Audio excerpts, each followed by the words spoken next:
అయితే బాగుంటుందా టమాటో బాగుంటుంది.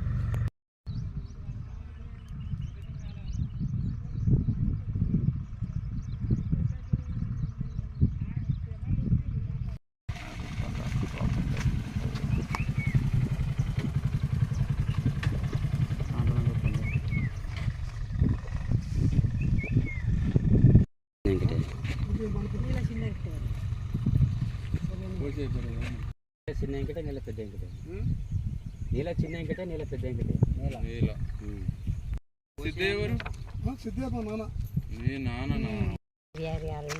నమస్కారం సార్. దయచేసి అప్పుడు మన కాంగ్రెస్ ప్రభుత్వంలో మనిషికి ఎకరం భూమి సీలింగ్ భూమి మీరు ఇచ్చిన బాపతి సార్. మేము అప్పుడు కాస్త చేసినాం. మాకు పొట్టకు సరిపోక మా అమ్మ నాన్నల ప్రాణాలు బాగలేక మేము పక్కూరికి బతకపోయినాం సార్.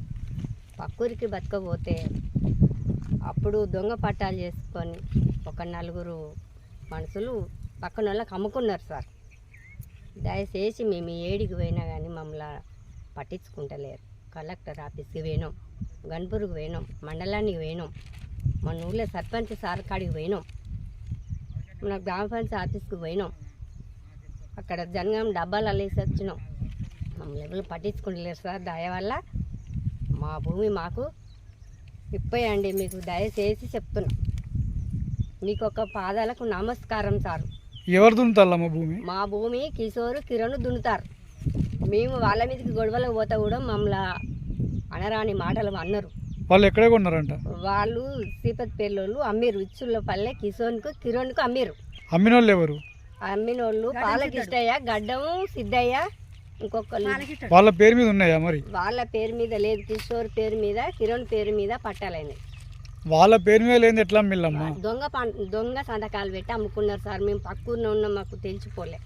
ఎందుకంటే ఇప్పుడు ఈ రైతు బంధు వల్ల ఊరోళ్ళకి తెలిసిపోయింది, మాకు కూడా అర్థమైంది. రైతు బంధు మాకు పడాలి. మీది ఒక్కళ్ళదే ఉన్నదా ఇంకెవరి భూములు ఉన్నాయి? మా ఇద్దరి ఇంకా 30 మందికి వచ్చినాయి అట. కానీ వాళ్ళు ఎవరో మాకు తెలియదు కదా, మేము చిన్నపిల్లలం కదా. మీ భూములు దున్నుకునేటోళ్ళు ఇప్పుడు ఎవరెవరు దున్నుతారు? దున్నుకునేది కిషోరు కిరణ్.